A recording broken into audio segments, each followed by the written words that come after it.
Welcome to Skipton Baptist Church online. We're taking a break for 1 week from our series of the Gifts of the Spirit to have a service which focuses on the missional work of our church. We're going to hear from two people who do missional work that is sponsored by our church, and at the end I will give some thoughts on what it means to be a missionary. Several years ago, before my time at SBC, the church had a period of focus on mission. And one member coined the phrase, "from the end of the pews to the ends of the earth." And that is an excellent summary of mission. As followers of Jesus, we are all called to be in his service in our daily lives. So from the moment that you leave the pews today, wherever you may live, wherever life takes you, you are on God's mission for our world. I'll talk more about that a little bit later, but first, let's hear from some people serving Jesus in our community.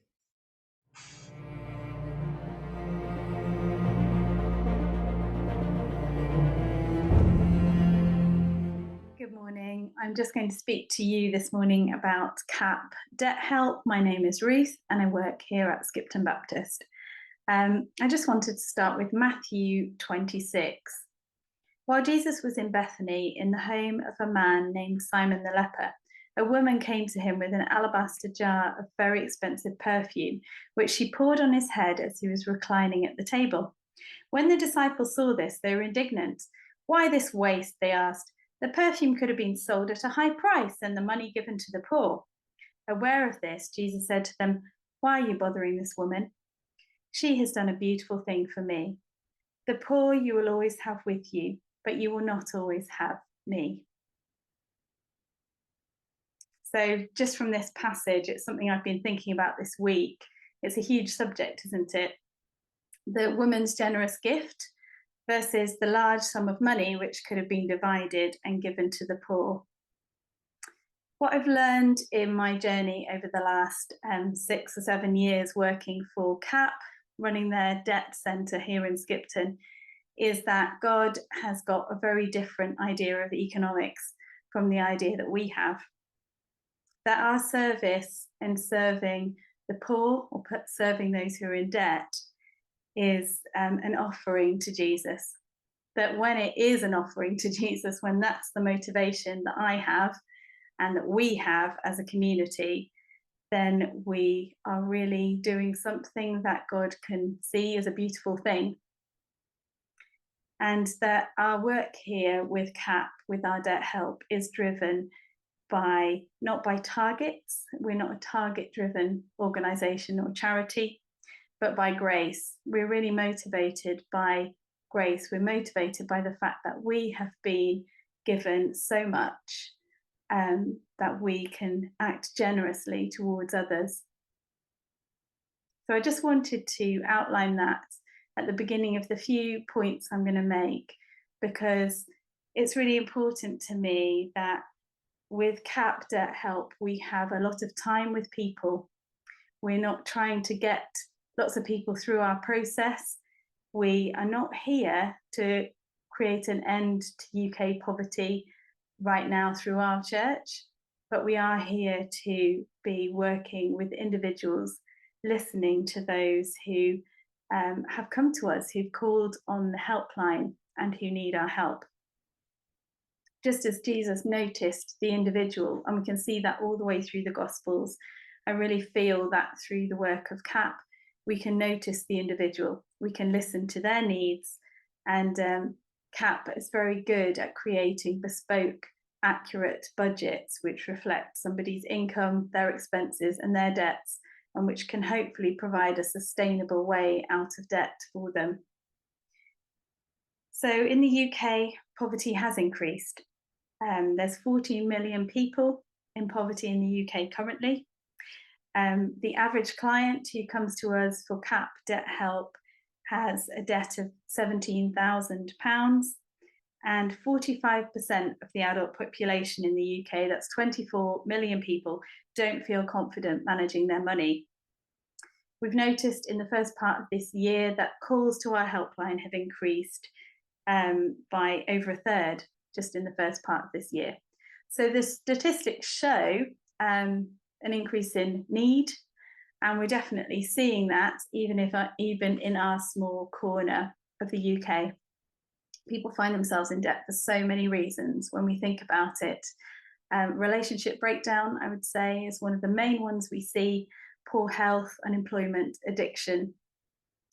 So just thinking broadly, the fact that we can offer appointments one-to-one with people, and we can see people through to the end, not just hear the reasons for their debt and work out a solution, but hopefully support them right through until they become debt-free. These are some of the unique features that we have in our debt help service. There are other free debt help services in the UK, but this is one of our unique features, is to offer all this time, which when we are motivated by grace and not by targets, then we can really be listening to Jesus as we work with those who are struggling with debt. So in terms of things we can pray for as a church, first of all, I'm so thankful that we prioritise this service in our church for years now. I've worked doing this work for 7 years, but the centre was running before that. So I'd just like to continue for us to pray that we would be wise with how we use this service that we have. We know there's a lot of need.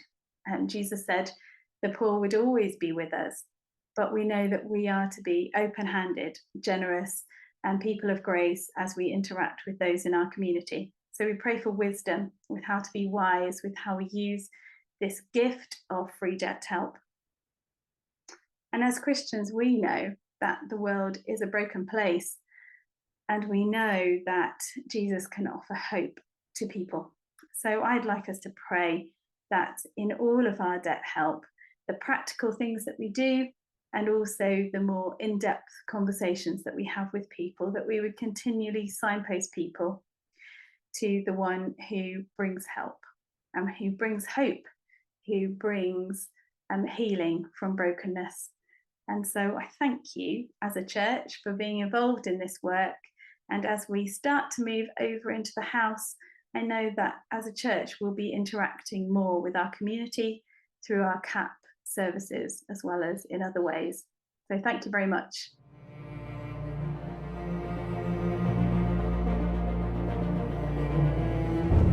Hello, my name's Emma Jennings. I'm the manager at Skipton Food Bank, which is run by our church, but is based, confusingly, at St Andrew's Church on Newmarket Street, just around the corner. I work with Alison Smith, who's our assistant manager. She goes to the evening service, you might know her, and a really committed team of volunteers, about 25 to 30 of them, who help with all the practical aspects of the food bank. And yeah, most of them are actually from the community. Just a few people from church are involved as volunteers at the moment. We distribute our food parcels to people who have been referred to us by local support agencies. They either come and pick them up from us, or we do deliver because we cover quite a large area. This time of year is always really busy at the food bank, partly due to harvest. So harvest festivals have happened the last few weeks in lots of schools and churches around the area, and lots of people have given us their food from these. So our volunteers have been really busy sorting the food, checking, packing it away. And I'm always really grateful to work in a food bank where we have a really good supply of both food and finances from our local community. The other thing that makes us busy this time of year is preparations for Christmas. So each year we make special Christmas parcels alongside our normal food bank parcels, which again we give out through local support agencies to families and individuals that are struggling particularly financially. I have a little team of volunteers who's running a lot of the practical side of this. And really excitingly, we are using the house to do our Christmas parcel packing this year, which is great. There are a few things to do with Christmas that I wondered if people at church would be interested in helping with. One is Christmas cards. So each parcel that we give out usually contains a Christmas card with a handwritten message in it. to say that it's from the food bank, but also from the church, and to just to greet them from us. So it would be great if people were willing to write Christmas cards, also buy Christmas cards. So if anyone's keen to buy Christmas cards, that would be great. We did 300 parcels last year. I don't know how many parcels we'll end up doing this year. Maybe more, maybe less, maybe more. I don't know. Another thing we could do with some help with is the packing of the Christmas parcels, and we plan to do that on Wednesday evenings, starting on the 23rd of November, for 4 weeks, 4 Wednesday evenings. If you were interested in coming along, that would be great. It might be something a Connect group could do together, or you could bring members of your family or friends. If you could email me and let me know you were coming though, so we can work out how many volunteers we've got on each evening. It doesn't take very long, and in fact we don't need loads and loads of volunteers each evening. My little team have a really organised way of doing it, so it takes probably less than an hour, but it is a really nice thing to do. And maybe as a Connect group you could then pray for the people receiving the parcels or something like that. That would be great.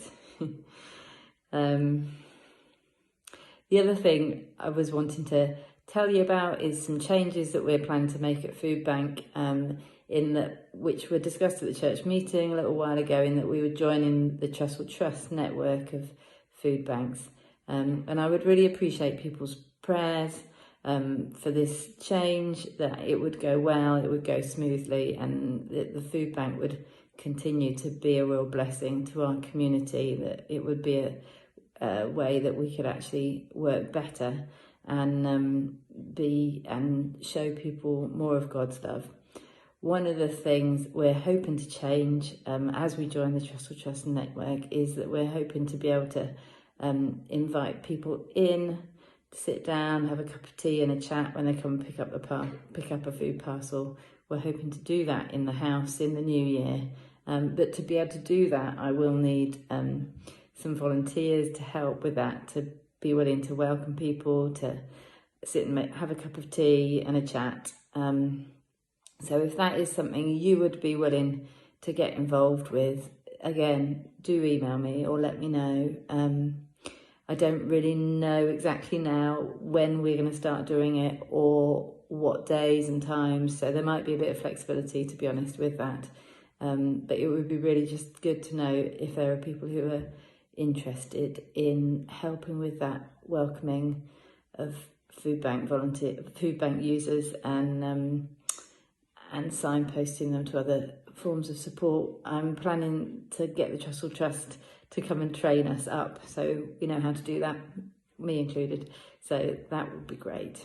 Yeah, and so I guess the other things that I really would appreciate is just prayer generally for the food bank, prayer for wisdom in how we run it, prayer that we are compassionate to those people using us, but also wise in the way that we run this service.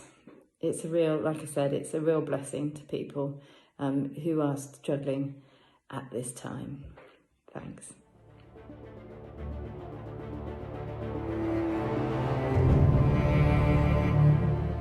Many of you will know that I work with an organisation called Reach Beyond, alongside Martin and Ruth Harrison, who are supported by this church. And together we go out to Greece to work with refugees. Well, we're not going to talk about that today, because Martin, Ruth and I will be leading a service in February next year to talk about our work with Reach Beyond. But if you'd like to know a little bit more about what we do in the meantime, please do pick up one of our Voice and Hands magazines, which you'll find in the church. Included in the magazine is an interview with Mike and Lisa Holmes, who most of you know used to be in our church, with Lisa being our lead pastor.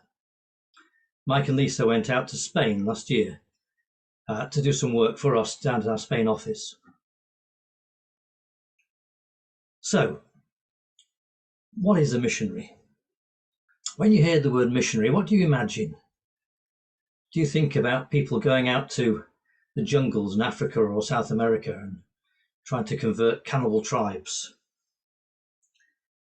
Well, a missionary is probably someone who does a mission, performs a mission. And the dictionary says that a mission is a specific act or duty assigned to a person or group of people. And it defines commission as a duty committed to a person or a group of people. So surely a missionary in Christian terms is someone who is assigned to a duty by Jesus. In the Bible verses known as the Great Commission, Jesus tells his apostles to go and make disciples of all nations. And as they do this, he will be with them to the ends of the age.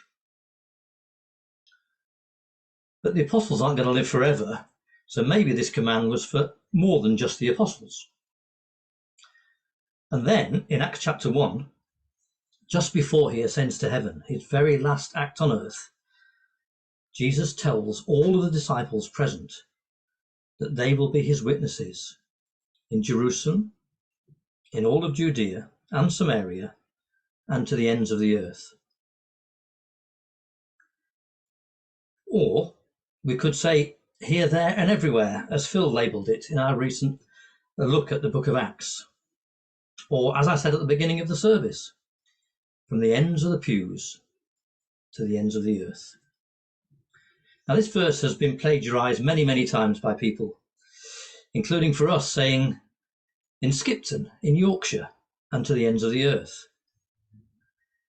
But when Jesus says it in Acts, he says Judea and Samaria. Why does he include Samaria? Well, only last week, a friend of mine told me about a sermon he heard, which was all about this verse. And the preacher explained that Judea was their neighbourhood, the place where their fellow Jews and friends live, whereas Samaria was the hard place, the place where people they don't like live, people who are different.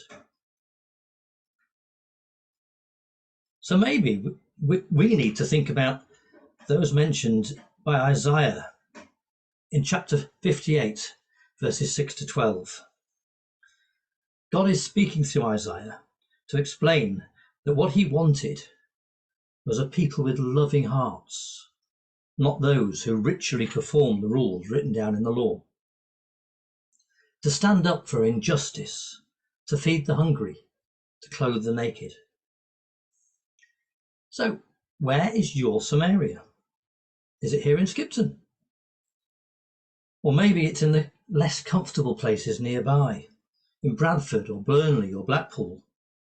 Or maybe in Sheffield, where our sponsored charity Snowdrop is based. And maybe if you're a Yorkshireman like me, you'd like to interpret this verse as saying, in Skipton, in Yorkshire, and in Lancashire, and to the ends of the earth. And yes, the ends of the earth, the faraway places, they are also utterly valid. But you don't have to do that in order to be a missionary. When Catherine told us her story of her journey to becoming a servant in ministry, she explained how she first needed to give up her idea of staying in Skipton and to accept that her calling was to be wherever God wanted her to be. And then God lovingly called her to work in our church. The sentiment of Isaiah chapter 6 verse 8, although a bit out of context here, I must say, where Isaiah says, "Here I am, Lord, send me," is that in order to serve God wholeheartedly, we need to be willing to say, "Here I am, send me," without specifying where we may end up, what we may be doing, and to trust God that he really knows what's best for us. The bridge in the song Oceans says these words, "Spirit, lead me where my trust is without borders. Let me walk upon the waters wherever you may call me." Ask yourself if you can honestly say those words and truly mean them in your heart. It's not easy. So what should we do as our part of this call to mission? Well, firstly, we can pray.